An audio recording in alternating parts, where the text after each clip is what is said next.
Sweet பணியாரம் எப்படி பண்ணுறதுன்னு பார்க்கலாம். வாங்க வீடியோக்குள்ளே போகலாம். இப்போ ஒரு கப் வெல்லம் எடுத்துக்கோங்க. அதில் ஒரு 1/4 கப் அளவுக்கு தண்ணி சேர்த்துக்கிட்டு 3 ஏலக்காய் போட்டு நல்லா கொதிக்க விடுங்க. எந்த பாகமும் இல்லை, இது ஜஸ்ட்டு உருகுனா மட்டும் போதும். பாருங்கள், வெல்லம் நல்லா கரைஞ்சிருச்சு. இப்போ இதை எடுத்து வடிகட்டி சைடில் வச்சுருங்க.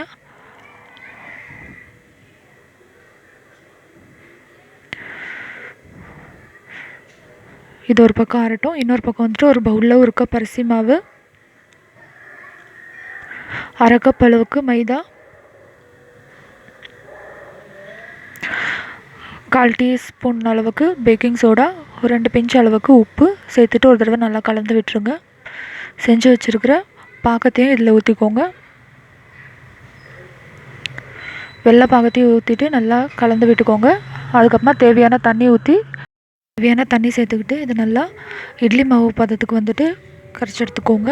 பாருங்கள், இந்த அளவுக்கு இருக்கணும். ரொம்ப தண்ணியாகவும் இருக்கக்கூடாது, ரொம்ப கெட்டியாகவும் இருக்கக்கூடாது. இப்போ பாருங்கள், மாவு ரெடி ஆகிடுச்சு. இப்போ வந்துட்டு பனியார குழியில் நெய் அப்படி இல்லைனா எண்ணெய், 2ல் எது வேணுமாலும் யூஸ் பண்ணிக்கலாம். இப்போ வந்துட்டு குழியில் நம்ம செஞ்சு வச்சுருக்கிற மாவு ஊற்றிக்கோங்க.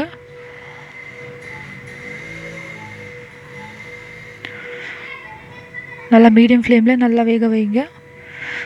30 செகண்ட்ஸ்க்கு ஒரு தடவை வந்துட்டு திருப்பி விட்டுக்கிட்டே இருங்க, நல்லா கோல்டன் ப்ரௌன் வர வரைக்கும்.